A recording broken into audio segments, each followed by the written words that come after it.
highlights for this day. And our guide is Ayodeji. Ayodeji. Makinde. Ayo. Take it away.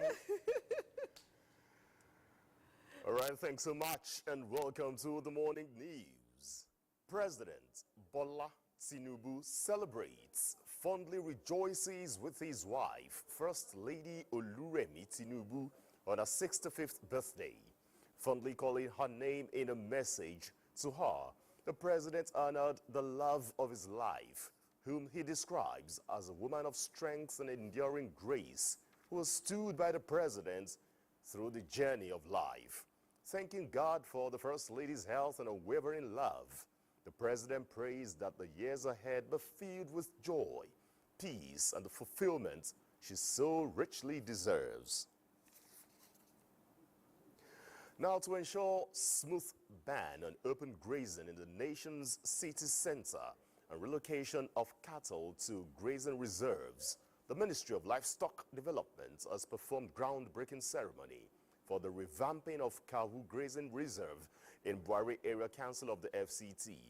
Yusuf Jika reports that the event has not only provided a platform for sustainable livestock production, but serves as a panacea for peaceful coexistence and socio-economic development.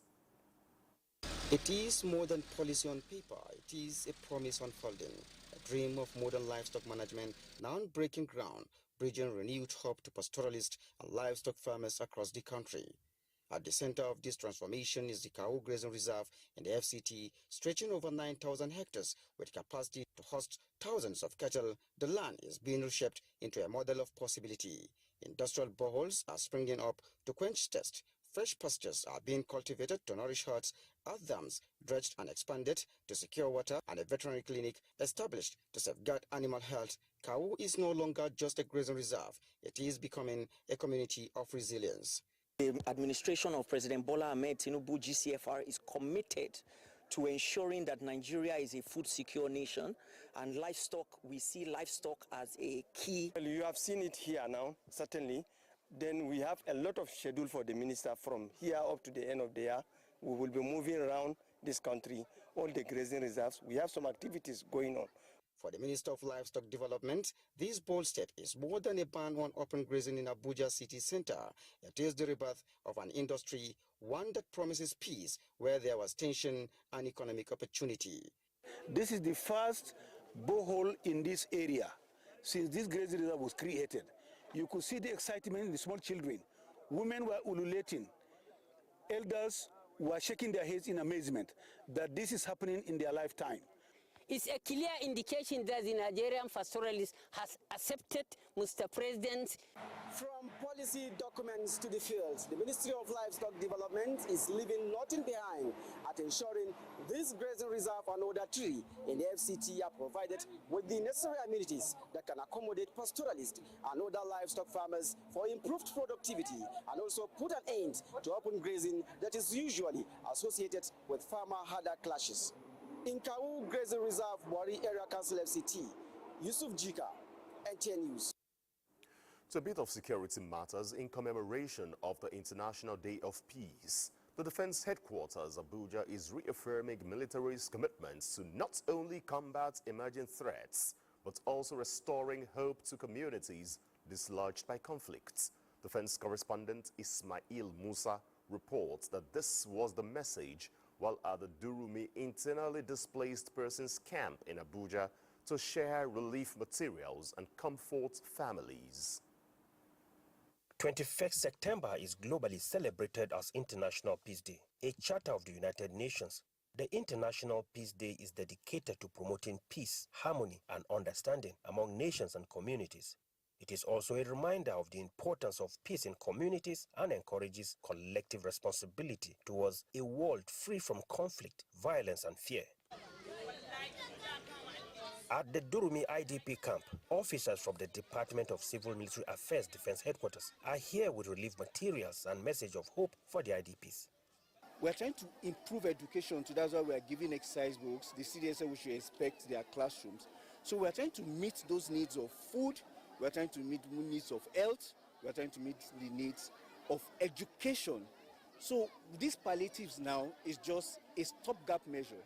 while we prepare them to go back to their homes. I think that this is a very good initiative that would help people see the military not as monsters, but as friends that they can actually reach out to when they observe suspicious relations around their communities and the society, because that's another step to ensuring that security is everybody's business. It is always the armed forces that comes first where IDPs are. I want to say thank you to the military for living up to their immediate constituency, the victims of the insurgency. The 2025 Peace Week is with the theme Bridging Peace Building, Development and Security. In Abuja, Ismail Musa, NTA News. And now to sports, where Nigeria's leading financial institution, Zenith Bank, says it is prepared to give all it takes for female basketball to attain the peak in all categories. These were the corporate assurances at the 2025 Women Basketball League. Gift George reports that Dolphins Club are champions of this year's tournament. 8 clubs featured at the Nigerian Basketball Federation Women's National League Finals, sponsored by Zenith Bank, which ended Saturday evening at the Indo Sports Hall of the National Stadium, Lagos, after 1 week of thrilling action. Zenith Bank has been the sole sponsor of the Women's Basketball League for the past 18 years, in collaboration with the Nigerian Basketball Federation. The platform provided by Zenith Bank has significantly contributed to the development of women's basketball in the country, with the Zenith League producing players who have been part of the D-Tigers' success story over the years, winning 5 Afro-Basket championships. Congratulate the MBBF and also Zenith Bank for what they are doing. This is what we all want to do. We say we should go back to grassroots and start from the bottom up. And this is quite brilliant. Congratulate everybody for that. This is how we have always conducted our last 17, 18 years with Zenith Bank. So I really would like to say we are extremely grateful to Zenith Bank for keeping the faith, for keeping us alive, and also on behalf of, I would say, the women's national team. Zenith Bank, thank you so much. We really appreciate you for everything. I mean, this year's Premier League is one of the best. 4th place match, former champions MFM beat Royal Aces 74-6 to get the bronze medal. I want to say a very big thank you to Zenith Bank for this great opportunity, for allowing the girl child to play basketball, to keep us busy at this time. Zenith Bank recently rewarded the D-Tigers with the sum of 200 million naira for winning the Afro-Basket title for the 5th time, assuring that it remains committed to advancing women's basketball in Nigeria. The D-Tigers in America, we also actually gave it to them, for them to give their scouts. So people are watching it around the world, which is good. So you can see that the Dolphins won today. Those ladies will go places. The champions got 7.5 million naira, 2nd place 5 million naira, while the 3rd place team got 3 million naira. In Lagos, Gift George, NTA News. And that's the morning news. I'd like to thank you for your time and for watching. I'm Ayodeji Makinde. Weekend Deal continues after we ease up this moment. Stay tuned.